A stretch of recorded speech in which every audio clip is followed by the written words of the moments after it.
All right, so Gaussian,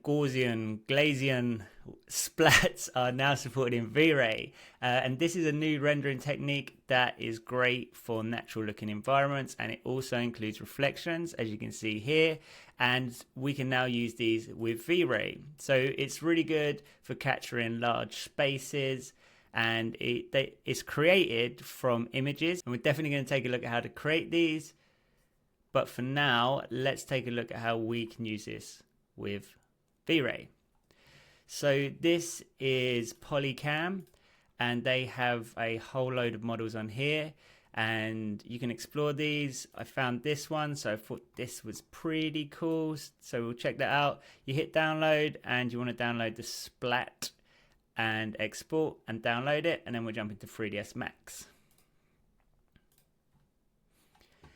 And here we'll go to V-Ray, and you'll see V-Ray Gaussian geometry.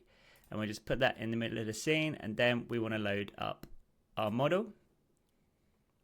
And you can see that that is loaded in. We want to flip our axis. So if we take a look at this in the front view, where's our church? There it is. But I think the scaling is going to be massively out. So one way to check this is I'm going to bring in a tree from Cosmos.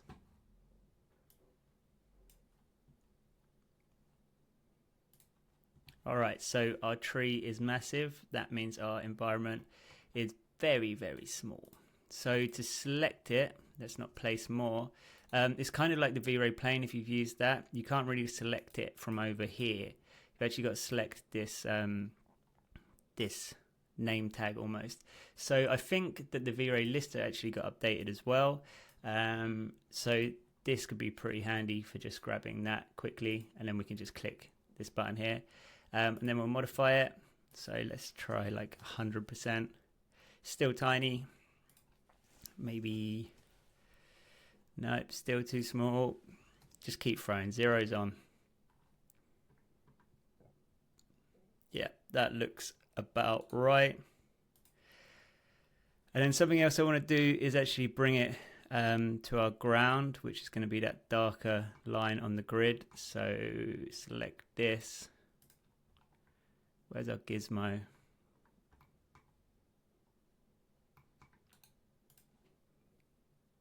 Oh, I haven't got it selected. All right. And there's our trees on the line. So we'll line that up roughly there. And I'll take a look in some other views as well.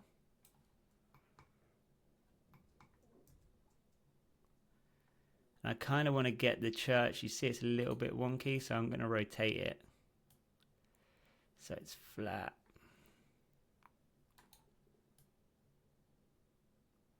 So something like that will be cool. All right, let's just move our tree out of the way.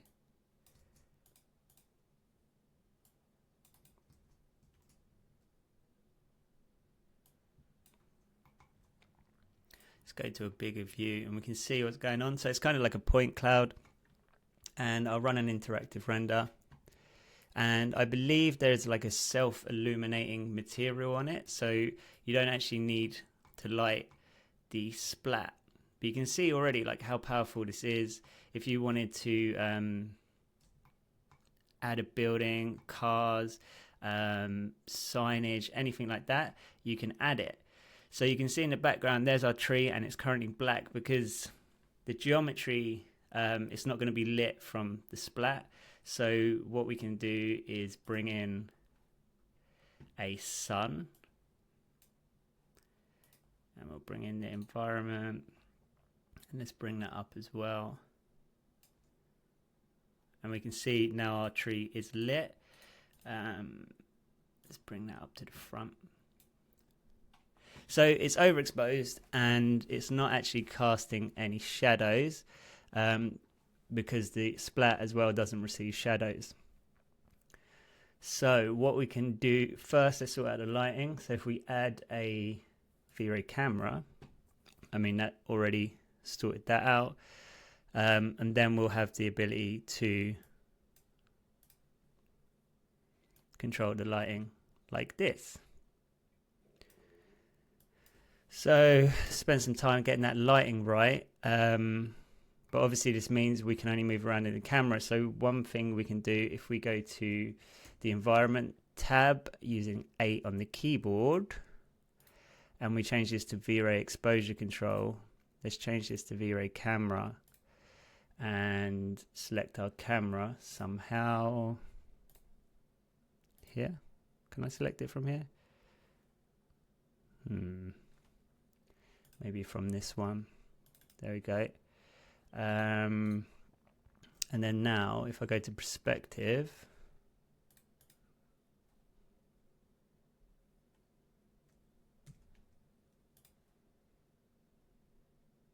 is this going to work? So if I go to perspective, what's happening over here?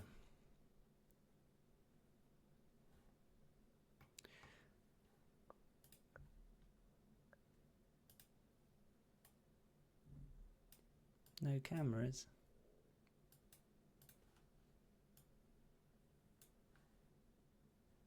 There we go. Okay, so we are in perspective view now, and everything's lighting all right, so we can like move freely around. So we can see we've now added the tree to the scene, but ultimately we want to add some shadows. So what we need to do is add a shadow catcher. I mean, the terrain's not even. I would say let's use a V-Ray plane for now, which is like an infinite plane.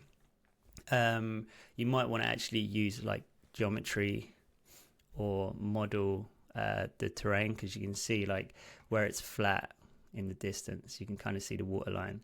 But for now, that'll be fine. We'll put on the V-Ray shadow catcher. And then let's go back to the front view. And we kind of want that in line, but if it's above the geometry,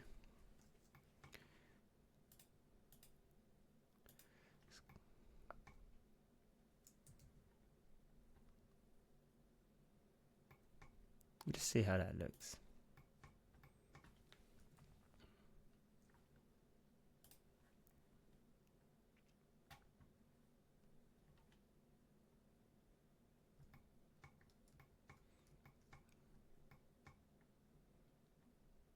Is that catching shadows?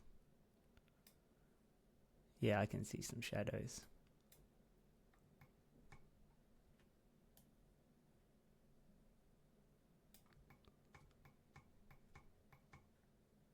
There they are.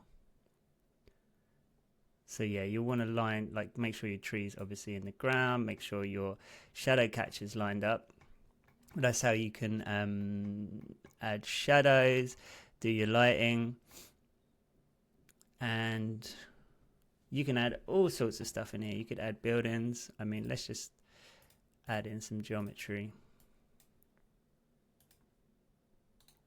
And that is how easily you can use Gaussian Splats to for your environment. So I think this is going to be really handy for mainly for like large environments. If you want to do, sometimes when you do like interiors, you want to have like the London backdrop, so you could use it for this, and adding buildings.